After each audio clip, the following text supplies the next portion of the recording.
हजरत आदम अलैहिस्सलाम को जन्नत से निकाले जाने का वाक़या इस्लामी तारीख और कुरान मजीद में एक बहुत अहम सबक आमूज वाक़या है। मैं आपको ये वाक़या मुकम्मल, तरतीबवार और आसान अंदाज में बताता हूँ ताकि हजरत आदम की तख्लीक कैसे हुई। अल्लाह ताली ने ज़मीन पर अपना खलीफा बनाने का इरादा फरमाया। फरिश्तों से फरमाया, मैं ज़मीन में एक खलीफा बनाने वाला हूँ। फिर अल्लाह ताली ने हजरत आदम को मिट्टी से पैदा फरमाया और अपनी तरफ से रूह फूंकी।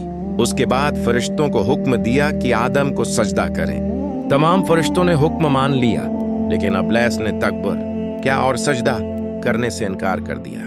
अब्लीस ने कहा, मैं आग से बना हूं और आदम मिट्टी से बने हैं, इसलिए मैं बेहतर हूं। इसी तकबर की वजह से अब्लीस को अल्लाह ताली ने अपनी रहमत से निकाल दिया और हजरत आदम और हजरत हवा को जन्नत में रखा गया। अल्लाह ताली ने हजरत आदम को जन्नत में जगह दी और हजरत हवा को उनकी ज़ौजा बनाया। उन्हें फरमाया, जन्नत में रहो, जो चाहो खाओ पियो, मगर इस एक दरख्त के करीब ना जाना। यानी अल्लाह ताली ने सिर्फ एक दरख्त से मना फरमाया था। अब्लीस का धोखा। अब्लीस ने आदम और हवा से दुश्मनी की वजह से इन्हें बहकाने का फैसला किया। उसने वसूसा डाला, अगर तुम इस दरख्त का फल खा लोगे तो हमेशा जिंदा रहोगे और फरिश्तों जैसे बन जाओगे। बार बार बहकाने के बाद दोनों ने उस दरख्त का फल खा लिया।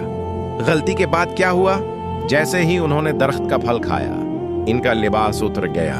उन्हें अपनी गलती का एहसास हुआ। वो शर्मिंदा हो गए, दरख्तों के पतों से खुद को ढांपने लगे। ये सब अल्लाह के हुक्म की नाफरमानी का नतीजा था। हजरत आदम की तौबा। हजरत आदम ने फौरन अपनी गलती तस्लीम की और अल्लाह ताली से दुआ की, ए हमारे रब, हमने अपनी जानों पर जुल्म किया, अगर तो हमें मुआफ न करेगा तो हम नुकसान उठाने वल्वों में से होंगे। अल्लाह ताली ने उनकी तौबा कबूल फरमा ली। फिर जन्नत से जमीन पर क्यों भेजा गया? अगरचा अल्लाह ताली ने हजरत आदम की तौबा कबूल कर ली थी, लेकिन अल्लाह का असल मंसूबा ये था कि इंसान को जमीन पर खलीफा बनाया जाए। जमीन को इंसान की आजमाइश की जगह बनाया जाए। इसीलिए अल्लाह ताली ने फरमाया, तुम सब जमीन पर उतर जाओ, वहां एक वक्त तक रहना और वहीं तुम्हारी जिंदगी और मौत होगी। यूं हजरत आदम और हजरत हवा को जमीन पर भेज दिया गया। इस वाकये से हमें क्या सबक मिलता है? ये वाकया सिर्फ तारीख नहीं बल्कि पूरी इंसानियत के लिए सबक है। तकब्बर इंसान को तबाह करता है, जैसे अब्लीस। शैतान हमेशा इंसान का दुश्मन है। गलती इंसान से हो सकती है, लेकिन सच्ची तौबा अल्लाह को बहुत पसंद है। दुनिया इंसान की आजमाइश की जगह है,